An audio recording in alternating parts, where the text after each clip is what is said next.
All right, David. We can get some ticket texts. We'll get to the callers. And listen, unequivocally, I can tell you I feel better about Jonathan Smith than Tucker. You can go back and listen to those shows. I didn't sit here selling you a dream. We got left high and dry on signing day by Mark D'Antonio. I was willing to give it a shot. What choice do you have when you hire a new coach? You going to boycott your program? No, you're not. But I'm not going to sit here telling you we've hired Bill Belichick. Do I want it to work? You're damn right I do. Do I think he's a good coach? 100%. I love what he's done at Oregon State. But now you were an Oregon State person before anybody else was. Now, I don't think you're getting Trent Bray, which means you got to hire a defensive coordinator. Now, I know who I think I'd lob a phone call to. I think you're probably about 50-50 with Bray. You may know something by Thursday, but I think you're about 50-50. You know who I'd lob a call to? Who's that? You're not going to believe it. Would you call Mike Tressel? D'Antonio could broker it. He could. Jonathan Smith had dinner with D'Antonio. My point is Tressel knows the school, coach there. Tucker demoted him. You bring him back, you make him the highest paid DC in the Big Ten, and you give him an assistant coach, associate head coach title. He's doing the same damn thing at Wisconsin. What the hell's the difference? Right. I guess I'm looking at it, is Tressel going to move the needle? Is Tressel's defense that great? Because you get to start over. It was more just familiarity, Midwest ties, knows the school. Surround yourself with people that understand what you're up against. But it was just an idea. It's because I've heard Tressel. I've heard Leonard. Oh, Jim Leonard? Yeah, I've heard Leonard is another name that. Bloom's kind of off the rose with him. What happened to him? Thank you. I don't know what happened. He did not get the Wisconsin job, and then all of a sudden he went the whole way of Matt Campbell. He just went to the old coach's home. It was weird. David, ticket text. What do we got? Not unrealistic at all. State needs to be in contention every year. No more Mickey Mouse 4 to 5 years or wins a year. Mikey, I have season tickets. Tell me why this is the guy and why. Also, what about Childs coming here with Smith? Is he truly good? Well, I mean, I saw him in limited action. Here's how Oregon State would do this. They'd play him one series in the second quarter and one series in the third. True freshman. I think he was number 58 overall player on 24/7. So is this like the Chris Leak, Tim Tebow type of thing? Yeah. I mean, he's 6'4", 200. He's incredibly athletic. Guys, I don't know if he's good. I got to see him 2 series a game. Does he look good? Sure, but it's all hope. Can he handle taking 1,000 snaps? Do I think that's MSU starter next year? I do. I think if you're MSU, you're probably going to, if he goes into the portal, you're going to take him, and you're going to take another quarterback out of the portal as well. Well, side note, did you see, just showing you the going rate? Like, let's say you're a Michigan fan. I know where you're about to go. Yeah, like you're a Michigan fan, and let's say JJ declares. Cameron Ward is a transfer from Incarnate Word who blew up at Washington State. Now, he's a high wire act. He's good, and the thought process would be with better players around him, he'd be real good. Report today, he has as many as 10 standing 7-figure offers to go to places like A&M, Notre Dame, etc. We are now in the business of handing players $1 million to come play 8, 10, 12 college football games. Mm-hmm. Because it matters. Because we just talked about it. You got to be in the playoffs or you're nothing. So correct. You're going to make that $1 million back if your team is playing in a playoff game, especially if you get the bye or you get a home playoff game. If your team's 5 through 8 and you get that extra home game, oh yeah, it's well worth it. And once again, and as you put it, to multi-millionaires and billionaires, $1 million is a pack of gum. It means nothing to them. It, to me, means the world. It means, yeah, you better win every game. But to those guys, hey, you know what? Go whatever team you're rooting for. Go Irish.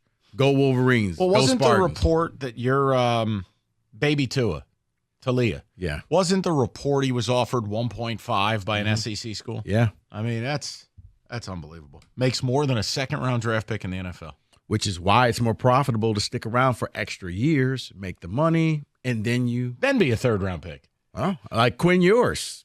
Well, I mean, he's already transferred, so he can't leave, but he's staying. Right. He needs to. He'll be a first-round pick next year. Right. But so, yeah, if Texas money can pay him $2 million, sure. Absolutely you stay. 100%. David, go ahead. I think asking for him to have 3 playoffs in the next 6 years is unrealistic. His first 2 to 3 years will be reloading a mostly barren cupboard. You get 1 year. I don't want to hear it. And the cupboard's only barren because that means you didn't work the transfer portal hard enough. And I'm not saying that you got to go out and find Kenneth Walker, but you can go out there and find people, and talent out there, because now it's not just table scraps. Now you get top players who will leave and jump into the portal because they feel like they're better than that school that they were at. Look, I love the idea of recruiting and developing and doing it the old way. It's gone.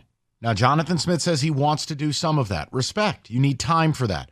But once you allow the open buying, basically you're treating players like a spice market. They're free agents. December 4th, you're going to see thousands of players in the portal.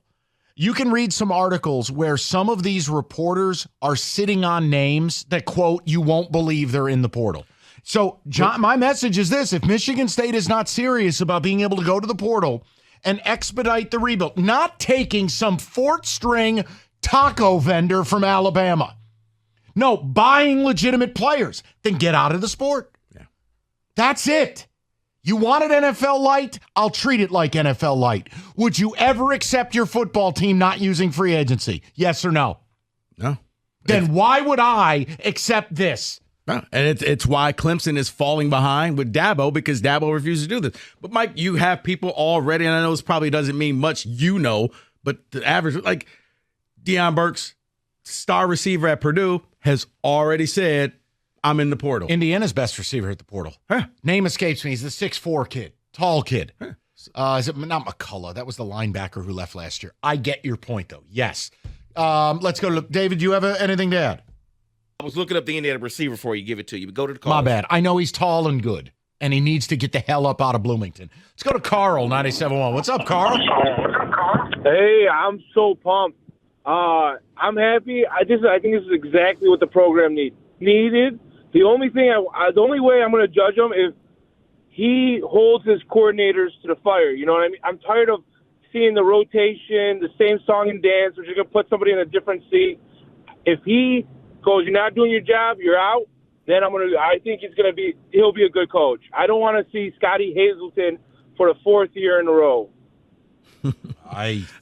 Carl, I get what you're saying, but I've often said we were focused on the wrong coordinator. But I understand exactly what you're saying is that how they make players accountable. I do think that coaches should hold their assistants accountable as well. 100%. And then my question is, right now, the Big Ten runs through Michigan and Ohio State, right? It runs just through Michigan. Okay, just through Michigan. But when Oregon comes in and USC, I feel like it's going to get shifted. How did Oregon State play against USC and Oregon? Because I believe that everything's going to run through those two schools. Yeah, I disagree, but I'm happy to answer it. Carl, a couple things. I mean, this year, no, they weren't going to beat Oregon. Oregon, to me, is one of the 3 best teams in America. They're a machine. But last year, they had a 21-point comeback and put 300 yards rushing on them and beat them. Last year against USC, they played a game. I think it was 17-7 final. Their defense tortured Caleb Williams. The problem was the last-second touchdown to Brendan Rice. Yep. Look, I really like this guy. I do. I think USC is going to struggle in the Big Ten. Lincoln Riley's not built for this. I think USC is just going to struggle, period. Dan Lanning will be fine because Dan Lanning is building an SEC-style program. Physical up front, dominant on both lines of scrimmage.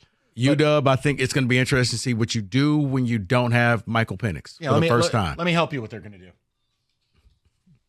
Enough of that fairy tale. And UCLA is just trash. Basically, you told your coach, well, you can stay for another year. By the way, they took Dante Moore out of bubble wrap. His first pass this week, another interception in the end zone.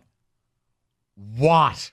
It's why I am dead set against true freshmen playing quarterback. Correct. 248-539-9797. More of your calls. Pistons next hour, but with a fun twist. Lions later in the day. Michael Valenti.